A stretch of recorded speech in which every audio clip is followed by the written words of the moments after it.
El Clan de Hierro 2023, The Iron Glow, el biopic de los Von Erich o La maldición de los Von Erich. O sea, los Von Erich se fueron por la presión que sentían de ser los Von Erich. Ninguno de los Von Erich se cuestiona ser otra cosa que no luchador.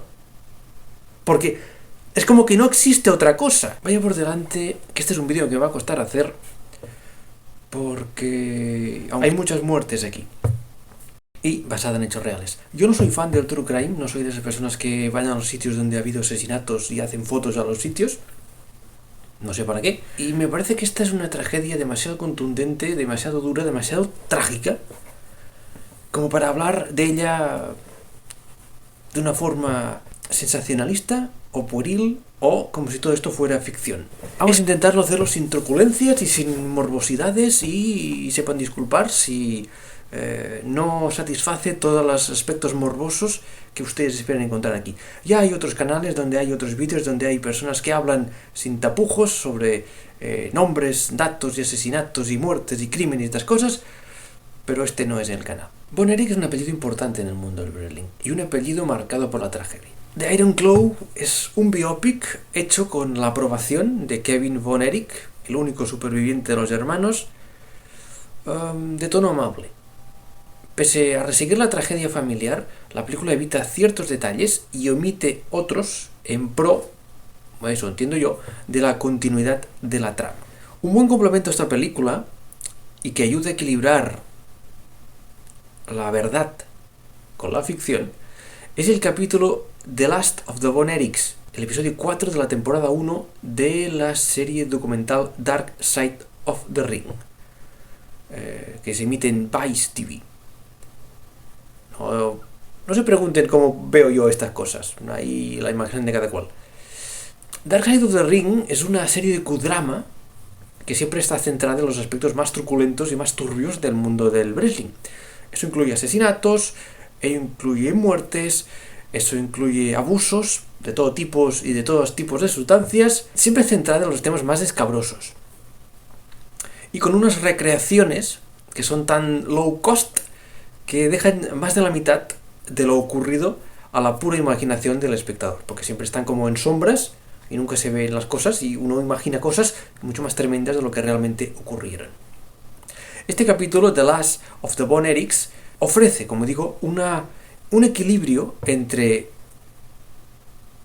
no diré la verdad, pero sí que un documental mucho más crudo, mucho más raw, que esta película, que como digo es un biopic bastante amable. ¿Quiénes eran y cuántos eran los Von Erich? Empecemos por el principio, empecemos por el patriarca, Fritz Von Erich. Fue un luchador que, por cierto, empezamos a hacer apuntes nada más empezar.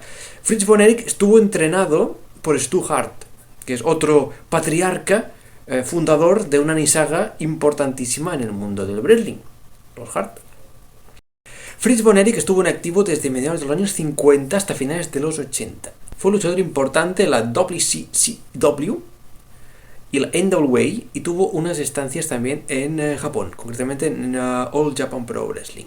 Vale, la WCCW es la empresa que aparece en la película, de la cual él es, no se menciona exactamente qué, pero básicamente es el propietario, el booker, el presidente, que en esa época en que él realmente era el jefecito allí, estaba orientada a ser un trampolín para sus hijos. La película no se menciona que a lo largo de su carrera, de su dilatada carrera como luchador, Fritz tuvo, digamos, ¿cómo lo diríamos esto en lenguaje común? Uno de sus personajes, heels, o sea, rudos, o sea, villanos, o sea, los malvados, era la de un alemán nazi. Que no hay nada mejor para conseguir que te abucheen en Texas es que aparecer tú como un nazi, luchador nazi, o sea, esto es maravilloso. Vale, Fritz y su esposa Doris tuvieron 6 hijos. 6. 5 de los cuales llegaron adultos y a subirse a un ring. Fritz y Doris se divorciaron en el año 92 y Fritz falleció en el 97 víctima de un cáncer. Von Erich, segunda generación. Vale. Jack Barton Atkinson Jr. falleció a los 6 años de edad. Dos apuntes. Este nombre, Atkinson, es el apellido real de los Von Erich, que como Si no lo saben ya, el spoiler, es un ring name, es nombre de ring y que no es el nombre de verdad. Esto aparece en la película cuando Kevin va a inscribir en algún sitio a su hijo, bebé, y se supone que la enfermera que cumplimenta el formulario pone Von Erich. Y entonces él dice, no, Atkinson. Él lo hace en parte, según la película, para esquivar la famosa maldición de los Von Erich. Este niño es el que aparece en la película como cuando va con la barca allí. Lo de la barca también tiene mucha tela, porque lo de la barca de los muertos, en fin, cuando llega a la orilla y está con sus hermanos ya fallecidos, aparece un niño. Ese es Jack, el pequeño Jack Jr., que es el hermano mayor, aunque es más pequeño. En la película nunca se menciona cómo muere, y este es uno de los temas que yo voy a optar por omitir. Porque es es un trágico accidente marcado por una serie de combinaciones que, si las cuento, va a parecer chistoso. Pero como acaba con la muerte de un niño de 6 años, lo emito. Aparece mencionado en el Dark Side of the Ring y aparece también detallado en Wikipedia. Vayan ustedes a leer si son gente morbosa y necesitan saber cómo falleció un niño de 6 años. Un accidente. Vale, luego están los 5 hermanos, que se subieron al ring. Kevin Von Erich, David Von Erich, Kerry Von Erich, Mike Von Erich, y este nunca aparece en la película, ni se le menciona porque, según la película, ni siquiera existe, es Chris Von Erich. La ausencia de Chris en la película, yo entiendo que es en parte porque su aportación, digamos, a la vertiente luchística de la familia es más bien escasa, por no decir casi ninguna, pero como la película aboga por la familia, no me refiero desde el punto de vista del padre, porque luego hablaremos del padre y sus aptitudes como padre del año, horrible padre del año, sino de los propios hermanos, ¿no? Kevin habla con su pareja de irse a vivir todos juntos, vivir en una casa, vivir con sus hermanos, cuidarse entre sí, así que el tema de la familia es muy importante, lo fue en la vida real, se supone, yo no estaba allí, así que no sé, es evidente que sí, al menos la impresión que daban, y es evidente que eso también es importante en la película. Por eso me sorprende que una película que aboga por la familia, que aboga por el cuidado entre hermanos, que aboga por estar unidos, ¿no?, ante las dificultades, y francamente esta película y esta familia soportó muchas dificultades, opten por que uno de los hermanos ni siquiera se le mencione, como si nunca hubiera existido. Eso a mí me sorprende, teniendo en cuenta que esta película cuenta con el check, ok, de Kevin. No sé por qué Chris no aparece. Y ahora voy a hacer la parte que no me agrada especialmente, que es la lista de gente que fallece. Como aparece en la película, David Von Erich fallece en una habitación de hotel en Japón durante un tour. En la película apuntan a complicaciones por una inflamación de intestino. No tengo el nombre médico de la enfermedad. Esa es la teoría o es la respuesta que da Kevin en el documental Dark Side of the Ring. ¿Vale? Ahora bien, luchadores de la época que conocieron la situación, como Ric Flair o Mike Foley, Have a Nice Day, siempre han apuntado una sobredosis. Aquí hay otro tema que es muy espinoso de tocar, que es el tema de las drogas. Esta película las drogas aparecen como de pasada, ¿vale? No se centran, ni se ceban, ni se focaliza. Están a veces hay una escena en un bar que uno está snifando, pero no se subraya ni se marca nada. Las otras veces que aparecen drogas aparecen como medicamentos, básicamente como pastillas, como painkillers. Esto es muy habitual en el wrestling para soportar el dolor de las lesiones, de las peleas y a veces simplemente de las post-operaciones, ¿no? Los post-operatorios. El abuso y a veces la adicción a los painkillers, a los medicamentos, a las drogas, es algo habitual en el wrestling, es algo que obviamente nadie va a hablar abiertamente, pero es como las megas, ¿no? ¿Existen? Sí, existen, a ver las ailas, ¿no? Pues drogas en el wrestling, ahí. Vale, tras la muerte de David, y como esto sí que aparece en la película, Kerry toma su lugar en el combate contra Ric Flair. Esto en verdad ocurrió en un show en memoria de David organizado por su padre. por Fritz von Erich. Kerry efectivamente gana el campeonato mundial del NWA, la National Wrestling Alliance,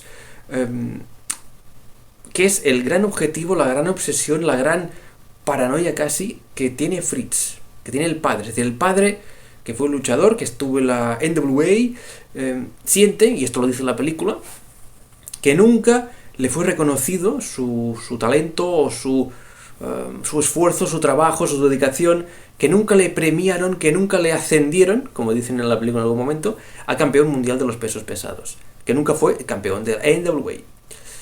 En la película se centra mucho en esta obsesión que tiene el padre, porque alguno de sus hijos, cualquiera de sus hijos, porque tú eres mi favorito, pero esto puede cambiar, esto palabras textuales del padre, que alguno de sus hijos sea campeón. De hecho, en una promo que hace después de un combate, dice que todos sus hijos, y él cuenta 3, serán algún día campeones mundiales de la NWA.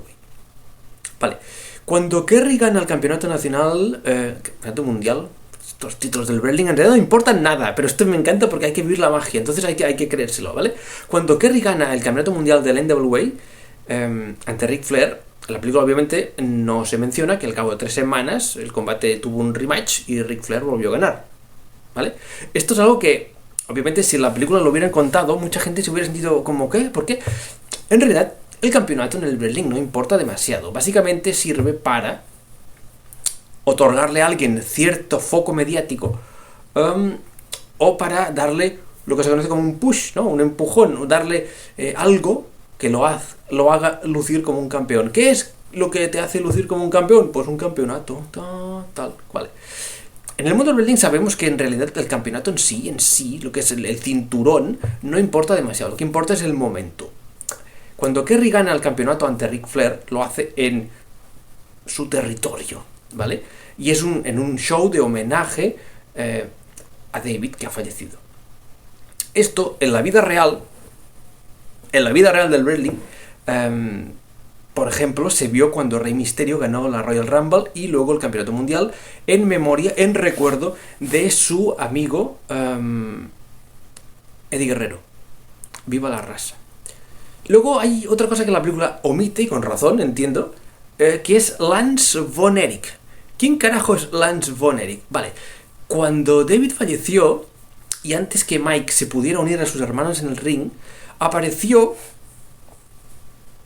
en ese equipo de los Von Erich un tal Lance Von Erich, que no era hermano, ni era familia, ni era nada, sino que era un luchador random que añadieron al equipo para seguir compitiendo como si fueran un trío de hermanos. Es decir, se inventaron un hermano ficticio para que luchara con ellos como si fueran 3 hermanos, porque Mike aún era joven e inexperto.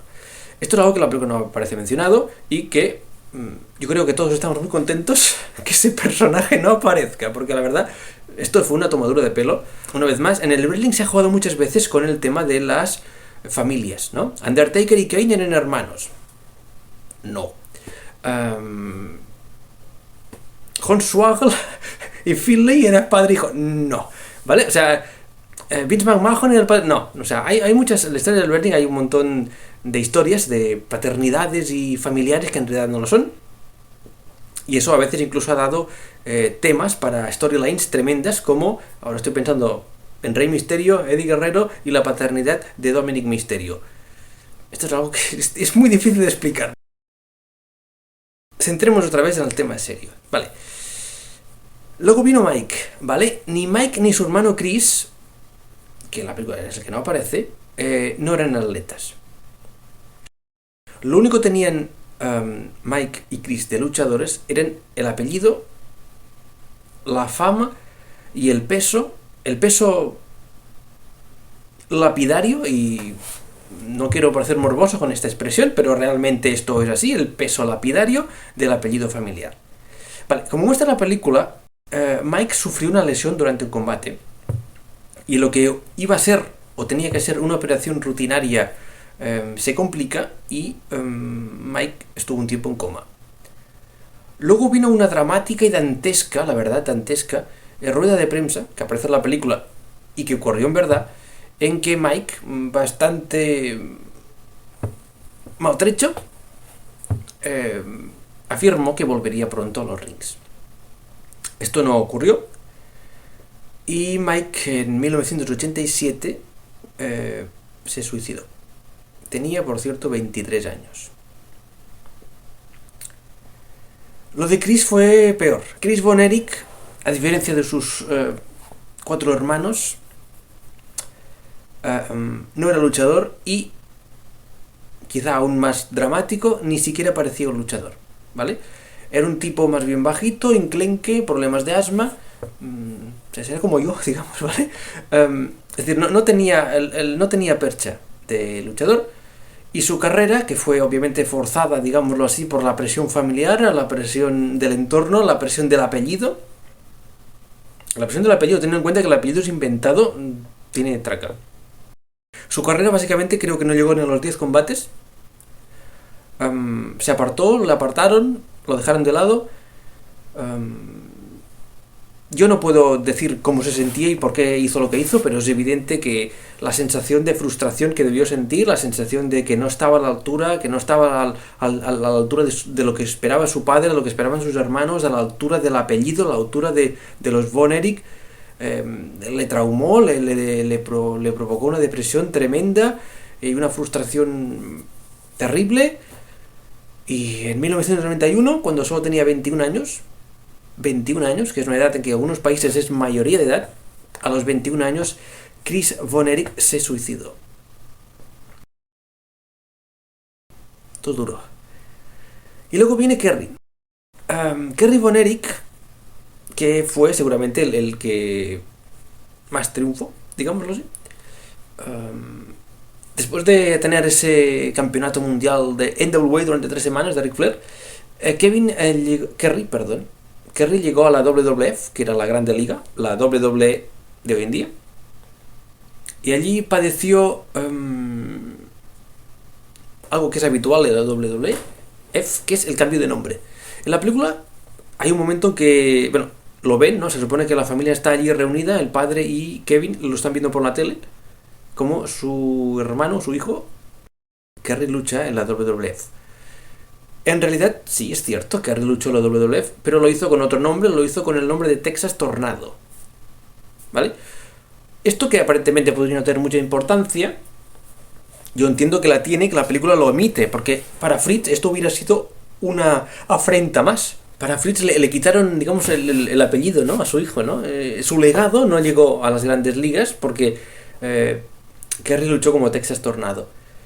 Esto es la película, como digo, la película no lo dice, pero yo lo interpreté que quizá explica un poco la indiferencia de esa escena en que están cerca de las Navidades y Kerry vuelve a casa y le trae un regalo a su padre, que es una pistola. La pistola, de verdad, es que es terrible, porque esa es la pistola con la que luego él se suicidará. Ahí está el tema.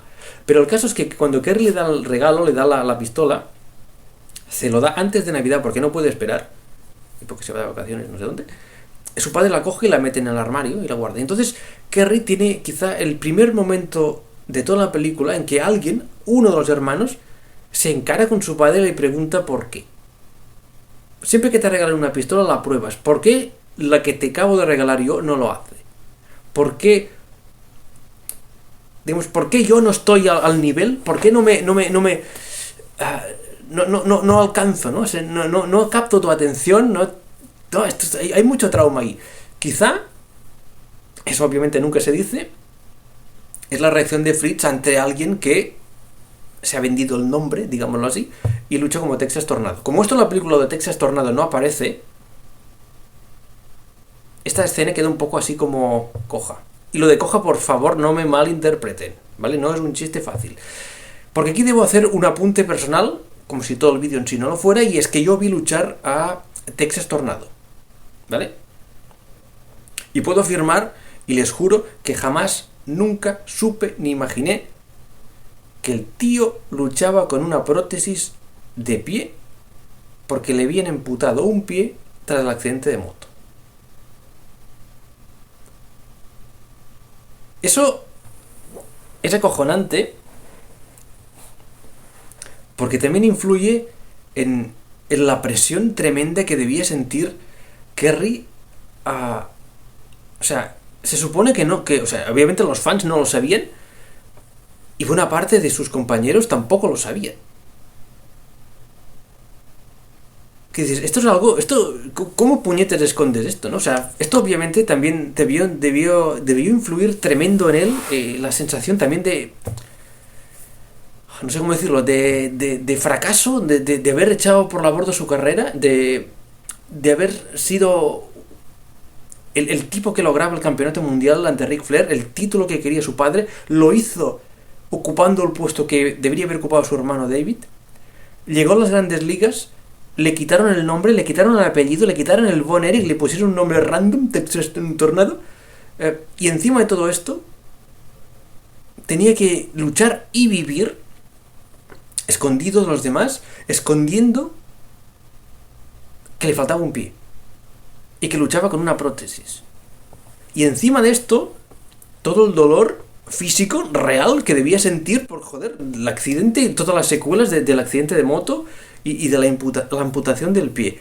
Todo esto fue un, no sé qué, todo un revolutum que le debió explotar la cabeza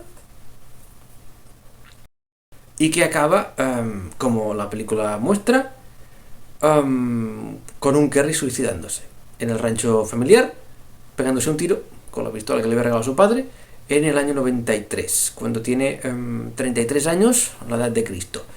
Hay una escena antes del hecho, digamos, en que llama a su hermano, Kevin, una noche, y le da a entender, ¿no? Esto provoca luego en la película la escena de pelea entre Kevin y su padre, el primer y único enfrentamiento físico real, digamos, cuando Kevin le llama a su padre y le dice, oye, que Gary está mal, que viene para acá, cuida de él. Y el otro, pues parece que no hacía mucho caso. En la vida real, o sea, en la situación real, ocurrió algo parecido, en que según parece, el padre estaba ocupado arreglando el porcho, o no sé qué estaban haciendo, o sea, estaba haciendo como unas obras allí en la casa, en la granja, y el otro llegó, cogió la pistola, se fue para no sé dónde y se pegó un tiro.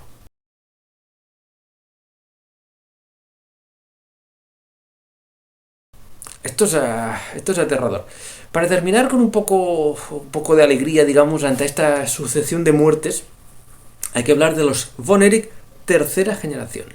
Vale, en la película vemos al final que Kevin está jugando con sus hijos. En verdad, primero tuvo a dos hijas y luego tuvo dos hijos. Los hijos, hoy luchadores, son Ross Von Erich y Marshall Von Erich. En el momento de grabar este vídeo están bajo contrato en la MLW. Y luego está, y la película nunca se le menciona tampoco, a Lacey Von Erich. Lacey Von Erich es la hija de Kerry, que nació en el año 86 y que estuvo en activo pocos años, pero yo la vi luchar también. Yo soy muy viejo. La vi luchar entre el 2008 y 2010 en TNA, Total Non-Stop Action. Lacey Von Erich. Así que el legado, digamos, el legado de Fritz pervive, pese a las tremendas tragedias y la tremenda maldición que pesa sobre este apellido. ¿De dónde viene la maldición? La película explica que la maldición viene cuando el padre decide quitarse el nombre y ponerse un nombre ficticio, lo de Von Erich. Por eso, en la película, Kevin, cuando va a, como he dicho, a inscribir a su hija en un tipo de registro de alguna cosa, le pone el apellido real, digamos. Aunque en realidad todos los Von Erich tendrán el apellido real. Es decir, en el DNI, ¿no? A no ser que se lo cambien. Creo que también está el tema de luchadores que se hacen tan famosos que se ponen el nombre que tienen. O sea, el nombre o el apodo, ¿no? Como Stone Cold, ¿no? Steve Austin. Stone Cold Steve Austin. Y ahora hablemos un poco del Clan de Hierro, la película. La elección de los actores y los trabajos que realizan a mí me parecen acertados y logrados. Incluso el señor Zac Efron, con el que yo podía tener más reparos. La verdad es que su Kevin Von Erich, que es simple, a veces algo corto, torpe en promos, pero de buen corazón, logran transmitir algo que es muy complicado, que es transmitir su incapacidad para transmitir. Es decir, no es que Zac Efron sea un Buster Keaton de la vida y no sepa actuar.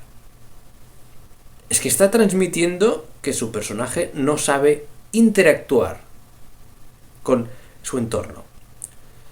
Hay un par de reflexiones cortas. Una es la que hace al final de la película cuando dice: yo solía tener hermanos y ahora ni soy un hermano, porque todos han fallecido, ¿no? Esa soledad tremenda de alguien que en realidad solo tiene a sus hermanos. Porque los padres, digamos, no se puede contar demasiado con ninguno de los dos. Hay un par de momentos de la película en que Kevin se acerca a sus padres, primero a la madre y luego, más tarde, al final, a su padre, el día de la llamada, en que la respuesta del progenitor es algo así como: esto lo arreglas con tus hermanos. Es decir, estos son unos padres que se desinteresan, digamos, por sus hijos, que esperan que resuelvan sus propios problemas ellos solos o entre sí, y que es algo como: a mí, niño, no me incomodes con tus cosas, ¿no? Obviamente esta película también es un reflejo de su época, ¿no? De otra época muy diferente en la relación paterno-filial. Pero es evidente, y viendo a posteriori los resultados, digamos, o cómo acabaron 3 de los 5 suicidándose, uno entiende, o al menos entendí yo, que esta gente estuvo tan traumada que se sentían incluso incapaces de interactuar o de verbalizar hasta qué punto estaban mal. ¿Vale? O sea, no sabían o no podían o no sabían cómo expresar lo frustrados, lo temerosos o lo incapaces que se sentían bajo la presión del apellido, bajo la presión de lo que habían hecho los hermanos mayores, ¿no? Lo que había logrado David, lo que había logrado Kerry, lo que había logrado Kevin, lo que había logrado su padre, lo que su padre esperaba que lograran, ¿no? O sea, lo que su padre, la presión tremenda del padre que, digamos, intentó realizar su sueño, que era ser campeón mundial de la NWA, a través de alguno de sus hijos, cualquiera. Entonces cualquiera le hubiera servido, ¿no? Esa subyugación filial al padre es aterradora, en el sentido que los inhabilita y los incapacita para prácticamente todo, ¿no?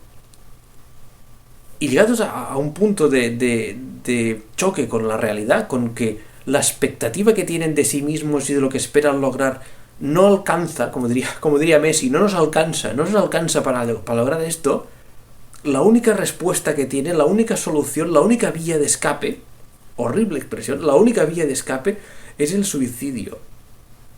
¿Vale? Las notas de suicidio tampoco voy a leerlas, la verdad. O sea, no estamos aquí para esto. Básicamente es: quiero irme a un sitio mejor.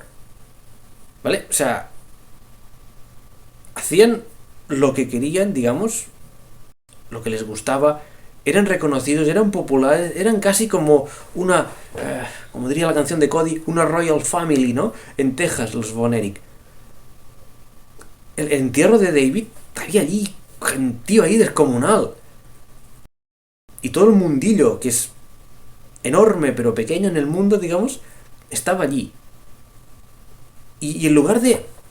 O sea, todo el poder, entre comillas, toda la fama, todo el reconocimiento, el cariño, y también la devoción y la admiración y los fanboys y las fangirls, digamos, que tenían, no les servían para algo tan sencillo como sobrevivir. O sea, los Von Erich se fueron por la presión que sentían de ser los Von Erich. O sea, uno está atrapado en el personaje hasta tal punto que prefiere morirse antes de dejar de ser quien es. O sea, no... Podrían haberse alejado, ¿no? O sea, uno piensa, bueno, pues dices, mira, al carajo la carrera de luchador, me meto, yo que sé, a músico, ¿no? Hay un momento que Mike, lo vemos en varias escenas, que está tocando con un grupo y uno dice, pues tendrá otra pasión que no sea esto de las luchitas. Pero la presión del entorno, la presión de la familia, la presión a veces velada, porque en ningún momento el padre da un golpe en la mesa y dice que quiero que seas luchador. Pero se supone que esto es algo que llevan tan integrado que ya ni siquiera se lo cuestionan. O sea, ninguno de los Von Erich se cuestiona ser otra cosa que no luchador. Porque es como que no existe otra cosa. ¿vale? Y cuando el padre les da como el pase de antorcha, digamos, la respuesta es gracias, señor. ¿Vale? O sea, obviamente está el tema generacional y los años que eran aquellos, ¿no? Y al padre le hablabas como si fuera el jefe de la oficina. Pero, o sea, los está metiendo en un marrón tremendo de los que, al menos, 2 de los 5 eran absolutamente incapaces de desarrollarse en ese mundo. O sea, Chris nunca debió luchar. Y Mike seguramente tampoco. Y lo que ocurrió a los otros 3, uno puede decir que son tragedias, sí. Pero, o sea, que es que Chris y Mike nunca debieron subir a un ring. Y lo hicieron porque tampoco... No, parece como si no se sintieron que no había otra opción, no había otro camino, no había otra opción. La única opción que encontraron fue la muerte, fue el suicidio, irse de este mundo, irse a un lugar mejor y reencontrarse, como la película hace en una escena quizá demasiado poética incluso, ¿no? Bonita, porque hay un reencuentro entre hermanos, ¿no? Cuando Kerry... Hay un momento que, bueno, cuando Kerry se suicida, su hermano lo lleva a casa, lo pone encima de la mesa, de la cocina, del comedor creo que es, le coge de la mano y entonces hay como un salto extraño en que Kerry sale caminando, mira hacia abajo, ve que tiene los 2 pies, está contento, está feliz, corre por la casa y luego está en una barquita que va con un río hacia abajo y ahí en un embarcadero están sus hermanos muertos, ¿vale? Esto es poético y a la vez tremendo. O sea, están los hermanos muertos que lo están esperando para recibirle, ¿no? Y hay un momento, y es que es tan terrible que tú estás allí y piensas, falta Kevin, ¿vale? Falta Kevin para que estén juntos. Y tú quieres, tampoco quieres que se muera, joder, tampoco quieres que se muera. Pero es tremendo, es tremendo. Y ahora vamos a hablar, por favor, de la película y lo que no me gusta de la peli. La película muestra al inicio cómo se pacta, ¿vale?, el combate de debut de David, ¿no? Cómo los luchadores acuerdan qué movimientos van a hacerlo y cuál es la secuencia. Y en la cita que tiene Kevin con su futura esposa, ella le dice algo así como, esto es falso, ¿no? Y yo, vaya por delante que no. El problema que tengo no es en que esta película rompa la magia y nos diga que el wrestling es mentira. El cine es mentira, el teatro es mentira, ¿no? O sea, nadie se levanta en mitad de una obra de teatro y dice, Macbeth, esto es mentira, este señor es un actor, ¿no? Yo el problema no lo tengo aquí. El problema lo tengo con la propia película. Luego establece momentos dramáticos durante lesiones reales de las luchas, ¿vale? Es decir, si la película nos ha dicho que todo es falso y está pactado, luego no puede pretender que nos creamos ni la lesión que tiene Mike, ni el aturdimiento físico que siente Kevin cuando Harley Race lo tira contra el suelo de cemento, ¿vale? Esto es como si en una representación de Romeo y Julieta, ¿vale?, Romeo se gira hacia la platea, hacia la gente, hasta el patio de butacas y dice, y ahora voy a fingir mi muerte. Porque entonces nadie se va a creer su muerte, aunque todos sepan que en verdad es un actor, que está actuando, que está haciendo de Romeo, es decir, que no va a morirse de verdad. Pero si el tipo dice que va a fingir su propia muerte, obviamente esa muerte fingida no se la va a creer nadie. El Clan de Hierro, de Iron Claw, una película de 2023, escrita y dirigida por Sean Durkin. Una película que, para aquellos que no les gusta el wrestling, que obviamente no habrán llegado a estas alturas del vídeo si no les gusta el wrestling, porque a menudo chapa les estoy dando. Esta es una película sobre un señor padre, candidato al peor padre de la historia. En el número 1 de ese ranking siempre estará Goebbels y su teoría de que no vale la pena vivir en un mundo después del nacionalsocialismo, así que cojo a los hijos y los mato a todos. Peor padre ever. Este Fritz von Erich también es un señor padre que intenta que alguno de sus hijos, alguno cualquiera, cumpla su sueño, cumpla o haga justicia o haga una reparación extraña con lo que él cree que a él no le han dado. Que alguno de los niños, que alguno de los críos, que alguno de los von Erich logre su objetivo. También es una película que desmonta un poco esa idea, o matiza esa idea de que con el trabajo duro, el esfuerzo y la dedicación uno puede lograr lo que sea, o puede lograr cuáles son, alcanzar sus sueños, ¿no? En esta película, esta idea, ese padre que impone esa mantra, ¿no? Esa de esforzarse, de trabajar, de sufrir, de estar juntos a toda costa para conseguir los objetivos. Los objetivos son los suyos, no los de sus hijos, porque nunca pregunta a sus hijos qué quieren ser, ni puñetera falta que hace, son sus hijos y hace lo que él dice. Así le va, así le fue y así se le fueron. Y luego, para acabar, me gustaría hacer una mención al actor que hace de Ric Flair en una promo que está tan pasado de vueltas, tan exagerado, tan pasado de vueltas, que parece el propio Ric Flair.